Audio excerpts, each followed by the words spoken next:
আমাদেরকে কমিশন এখানে আহ্বান জানিয়েছে সাক্ষাতের জন্য।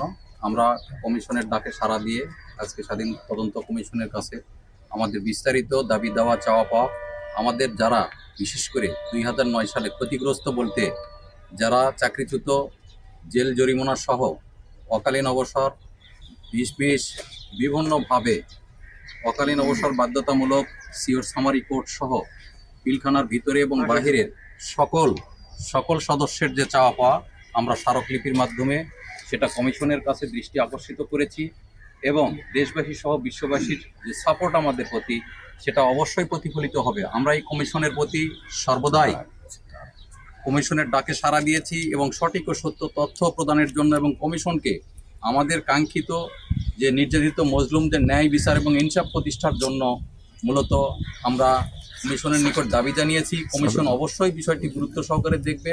আমরা চাইব কমিশন 30 তারিখের রিপোর্টে আমাদের চাওয়া পাওয়া সহ সকলের কাঙ্ক্ষিত যে ফল সেটা অবশ্যই আমরা পাব। যদি আমরা এটা না পাই তাহলে অবশ্যই আমরা বিডিআর কল্যাণ পরিষদের তরফ থেকে দেশবাসী সহ সকলকে নিয়ে আমরা পরবর্তী কর্মসূচি এবং আন্দোলনে অংশগ্রহণ করব।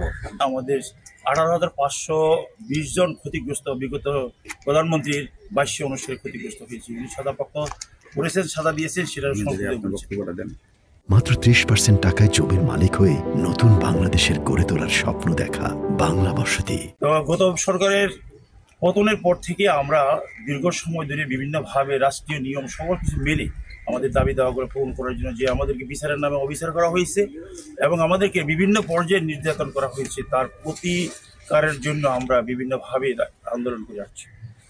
তারই ধারাবাহিকতায় আমরা গত 29 জানুয়ারিতে স্বাধীন কমিশনে আমাদের দাবি দাওয়াগুলো উপস্থাপন করেছিলাম, আজকে উপস্থাপন করেছি এবং গুরুত্বপূর্ণ যারা দায়িত্ব পালনের রত আছেন তাদের সাথে সাক্ষাৎ করে আমাদের মত বিনিময় করেছি।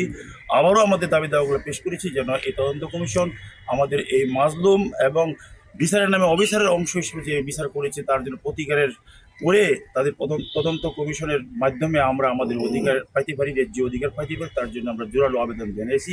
আজকে আমরা কমিশনের সঙ্গে যে কথাগুলো বাক বিনিময় করলাম, কথাবার্তাগুলো বললাম, ওরা আন্তরিকতার সাথেই শুনলেন কথাগুলো, কিন্তু ওনারা বলতেছেন যে ওনাদের একটা লিমিটেশন দেওয়া আছে, সঙ্গত কারণে ওনারা পূর্ণাঙ্গভাবে আমাদের দেশটাকে আয়ত্তে আনতে পারতেছে না, তবে সাময়িকভাবে কিছু আশ্বস্ত করতেছে। তো এটা যদি আমাদের এই দায় উত্তোলনের সহায়ক না হয় তাহলে আমরা আগামীতে নীতি নির্ধারকদের সিদ্ধান্ত করবে, আমরা পরবর্তী বিডিআর কল্যাণ পরিষদের সিদ্ধান্ত অনুযায়ী পরবর্তীতে যে কোনো ডাক দেখ সে ডাকে আমরা হাজির হব। যদি আগামী 30 তারিখে আমাদের আশানুরূপ ফল না পাই তাহলে আমরা আমাদের অধিকার আদায়ের জন্য কঠোর আন্দোলনে আমরা আবার রাজপথে নামব।